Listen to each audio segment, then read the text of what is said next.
যখন জুমার দিন আসে, এই জুমার দিনে যদি কোনো ব্যক্তি সকাল সকাল গোসল করে, আর্লি মর্নিং গোসল করে, গোসল করার পরে তার উত্তম পোশাকটা পরিধান করে, আর গোসলটা করে ফরজ গোসলের মতো, আতর সুগন্ধি খুশবু তার সামর্থ্য অনুযায়ী ব্যবহার করে, এরপরে পায়ে হেঁটে হেঁটে মসজিদে আসে, বাহনে চড়ে নয়, পায়ে হেঁটে হেঁটে।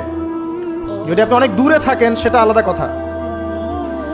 এবং ইমামের কাছাকাছি বসে, মসজিদে আসার পরে যতটুকু সম্ভব হয় সুন্নত পড়ে নিল, নফল পড়ে নিল, এরপর ইমামের কাছাকাছি এসে বসলো, ইমামের খুতবা শ্রবণ করে মনোযোগের সাথে।